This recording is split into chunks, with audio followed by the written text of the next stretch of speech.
CBS 6 News begins right now with a breaking news alert. Breaking news to tell you about from downtown Richmond. You're looking at former Star Scientific CEO Jonnie Williams as he left the federal courthouse just minutes ago. He just finished testifying in former Governor Bob McDonnell's federal corruption trial. I'm Stephanie Rochon. And I'm Bill Fitzgerald. Court has adjourned for day 2, and our Joe St. George is out of the courthouse. And Joe, based on your tweets, Jonnie Williams wasn't just being generous with the McDonnells. He apparently had a motive. He, at least from his testimony, Bill, that seems to be the case, saying that it was purely a business relationship with the McDonnell family. It was a lot of drama towards the end of this day 3 of the McDonnell trial, and it began with drama as well, as the government presented a case that this was a family affair. How do you mentally prepare for a process that's like 5 weeks long? Well, as I mentioned, I have great faith in God and in the justice system, and that sustains me every day.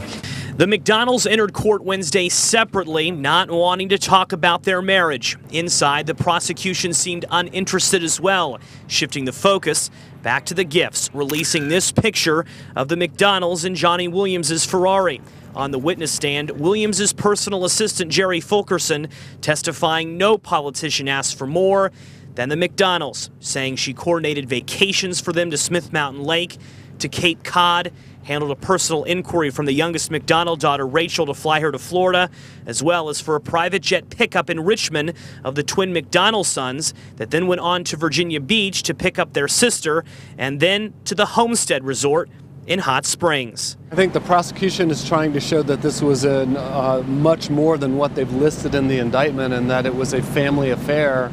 Sorry. Legal analyst Todd Stone says the prosecution is trying to show a family who craved lavish things. As for the McDonnell lawyers, they tried to undermine Fulkerson's testimony by saying she received immunity as well as a $20,000 bonus from Jonnie Williams once the investigation began.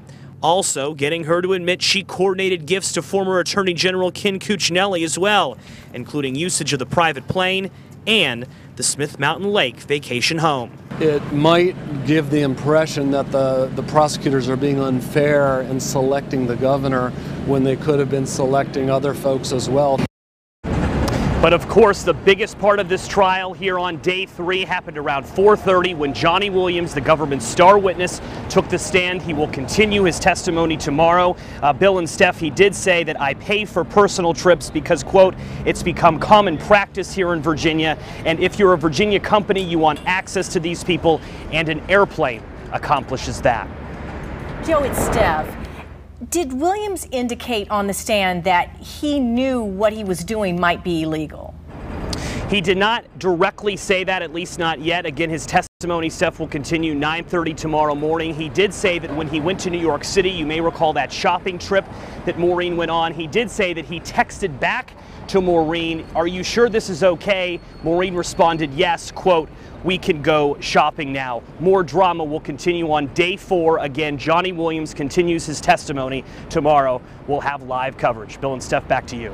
Thank you, Joe. And Joe will be in the courthouse for nearly every day of this historic trial, which is expected to last at least 4 weeks. Watch his reports right here on CBS 6 News. And